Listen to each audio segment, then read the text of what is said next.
here with another World of Tanks replay. Today we're going to take a look at the KV-2 Tier 6 Russian heavy tank, one of three. You also have the T-150 and the KV-85. So today we are on Live Oaks in a top tier Tier 6 matchup, platooned with a clanmate, his name Blackbird. And we're going to see what this tank can do when it is at the top of the leaderboard.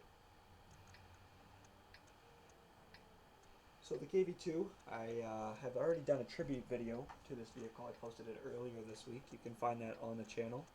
Check it out. I'll put a link in the video description down below. So like I said, we're on Live Oaks. I got the KV-2 probably about a month ago. It is a very frustrating tank, but it can also be a heck of a lot of fun to drive. A couple quick stats about the vehicle. It's not very quick. It probably reaches about 30-35 max on flat ground, which is typical for a heavy tank. And you can see the enemy there. They have 3 of the KV-2s, so we're going to have to keep an eye on them. But the gun performance is very, very interesting. It's got a big 152mm howitzer. So this is a very, very derpy gun. Very long aim time, poor rate of fire. I think mine's down to 19.81.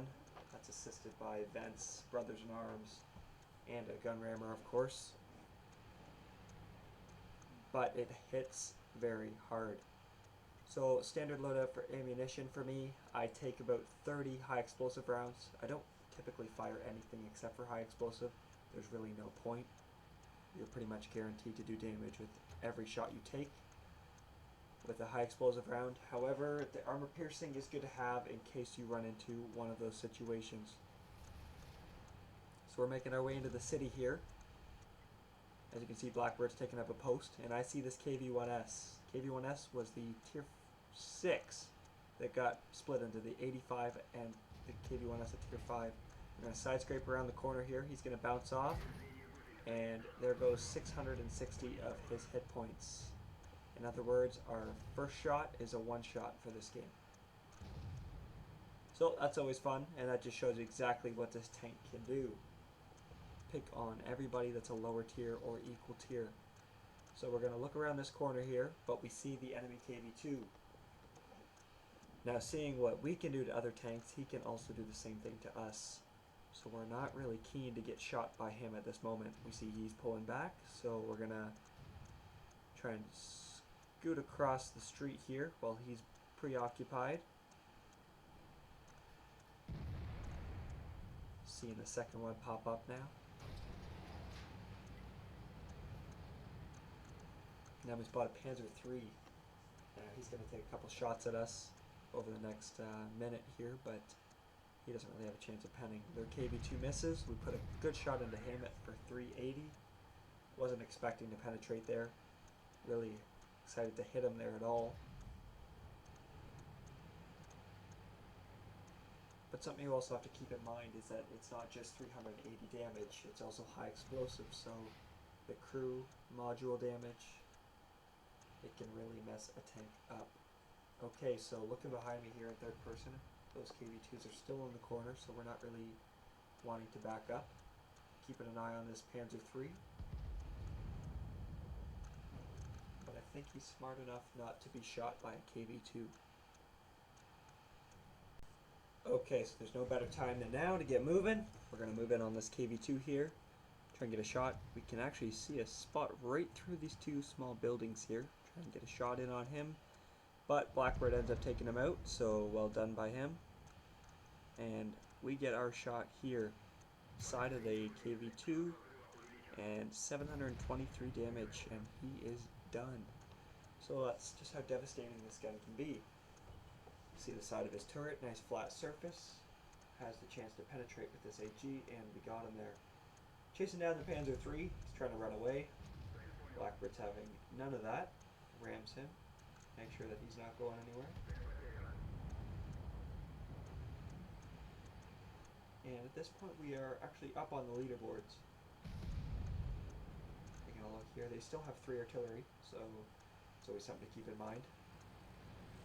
Especially in a tank like this. they know you're effective, so they want to take your gun out of the battle. Hellcat spotted. He comes over. Unfortunately, takes Blackbird out. We're gonna back up here. Try and look for a shot of the Hellcat. Originally, I wasn't thinking he was gonna pop back up, but we know we need to try and take him out because of his spotting range and capability of that tank in general with his 90mm. Half aim the shot, get very lucky to hit him, and he's gone. No matter where you hit a Hellcat, it's pretty much game over for him. But we were really, really fortunate to get him on that one. Looking at where the tanks are set up here, gotta get back to base. Okay, they got 3 already, but their Jackson, who's on 4 kills, is on their way to our cap right now, trying to take out our Hummel. So I'm letting the Hummel know there in chat that I am on the way back to try and get a shot in to give him some assistance. You see the mini-map, you can see the Matilda's on his way back as well. Looks like the AT-2's headed towards the enemy base. And at this point in the battle, we've actually not taken any damage. We've had our tracks slightly damaged, but that's just from side scraping. So Jackson pops up, but we can't aim quick enough to get a shot there, so we keep pulling up, and he's gone. Well, that just won't do, so we're going to have to make sure that we can see him again and try and get rid of him. So we're going to pull forward here, trying to go nice and slow so the aiming reticle doesn't go massive. Matilda's moving up, looks like he's getting ready to spot for us.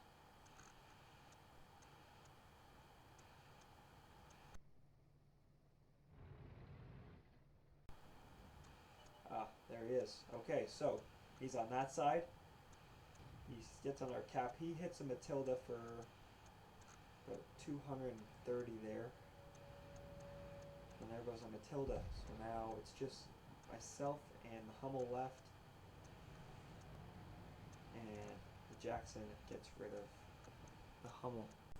Okay, so 1 versus 4 situation we're stuck in now. Not necessarily where we wanted to be. Take a blind shot there at the Jackson. Doesn't hit.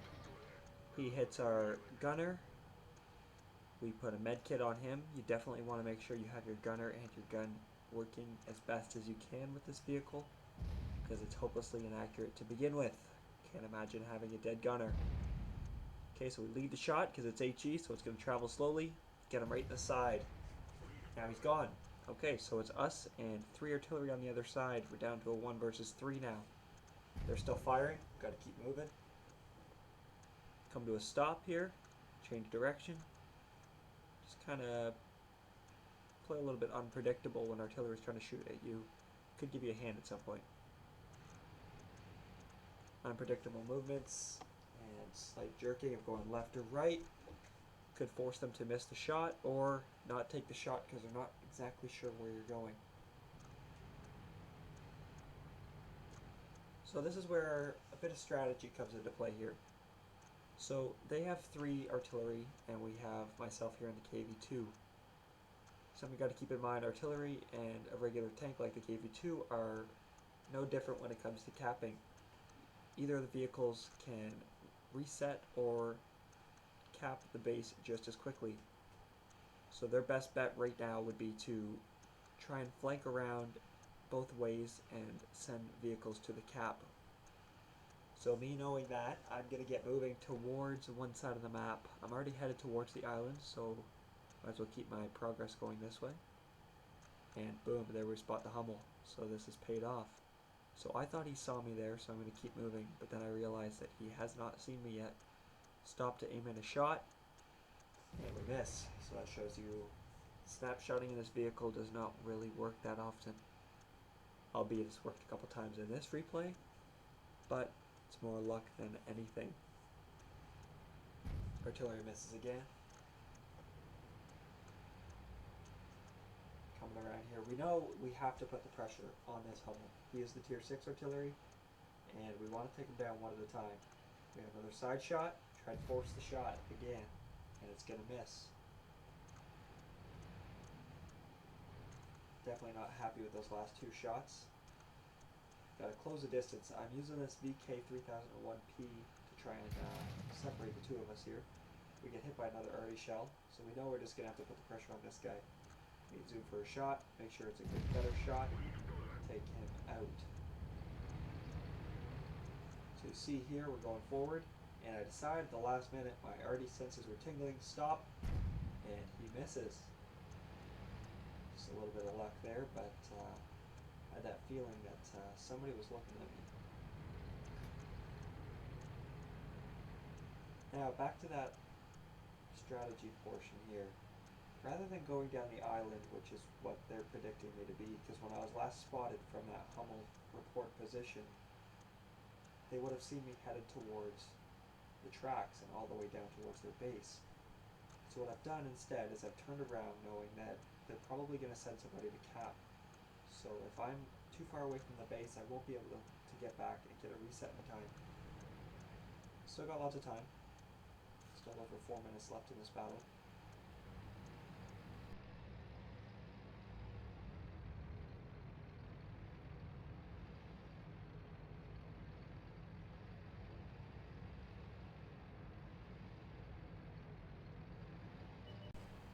And then that's when we spot the grill. Now he knows he's spotted. He's trying to back up, trying to get away from where we're looking here, but he's just not quick enough. And we pick up our 6th kill of the game, so there's the top gun right there. Grill says in chat, nice play KV-2. Which, in reality, that was probably the best thing we could have done. If we would have went straight, that Grill would have snuck onto our cap, and we would not have been able to make it back in time to reset. So, gonna keep on moving this way. I'm not expecting that tier 4 French artillery to be headed towards our cap at this point. He knows I'm hovering around there, so figured I'd throw an audible into play here and make a move onto their base instead.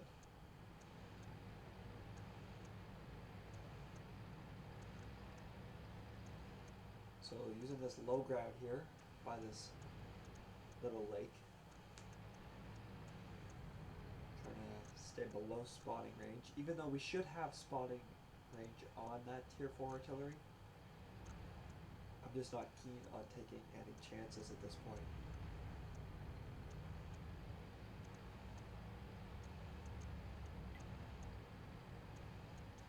Take a look at the clock in the top right corner. You can see that the battle has been through about 13 minutes right now, so we're running out of time. We have to make up our mind on what we're going to do. Deciding at this point my best option will be to go for the cap circle, just to ensure that if I can't find this guy, I can at least get the win by capping out.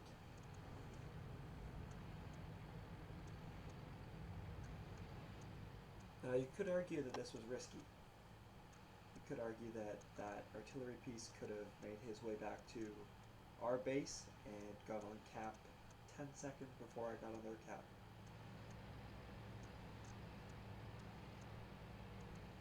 But this is World of Tanks, and it's all about taking risks, and so far it's paid off. So, us jumping onto their cap circle immediately lets their artillery know that I'm trying to capture the base. So it is definitely like a giant timer saying, hey, I'm over here, come find me. Using this little piece of cover here in the cap circle to protect my backside from spotting. But I'm trying to keep an eye on this tree line here, as you can see. Looking behind me, I thought he would have been in that pit over there to my right hand side, but turns out he was not. Kind of got my eyes in there on the way to the cap circle.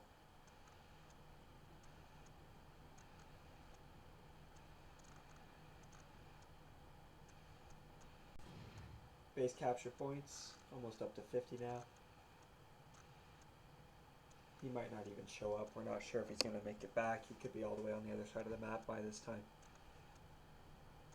Till then, we'll just sit on the base and wait it out.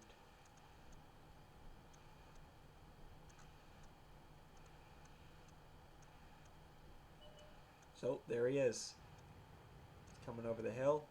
Pretty routine shot here. We're going to let the gun fully aim, make sure we can secure the kill right at the center of the tank, and if anybody knows where that shot went, please let me know. I have no idea how that missed. Luckily he missed too, so we will reload. He should be reloaded before us, but he takes his second shot, misses, and we secure the kill and the game. So overall, pretty solid match for the KV-2. Picked up my Ace Tanker badge, a couple of other medals. You can see Duelist, Bruiser, Fire for Effect. Got the Pascucci's medal for picking up the 3 kills on those artillery, which is always nice. High Caliber, Invader for capturing the base, and Top Gun for 6 kills. We managed to pull off 7 kills in the battle overall. And as you can see, based on the bottom right corner, basically everything we shot at, we killed. That's just this gun for you and how it works if it hits. So, take a look at the team scores here. We finished top on damage, which is always nice. Quite a large amount of base experience there. 1,618 base experience, which is a very healthy chunk. And you can see there Jackson also had a very good game. Unfortunate for him, he didn't get the victory. So we had 12 shots fired, 8 shots hit, and 8 shots penetrated, bringing our damage total to a little over 3,200. So we ran a profit of 22,000 credits on this battle, and we actually drove over 4 kilometers, which is quite impressive.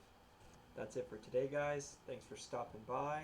Be sure to like and subscribe. More content is on the way.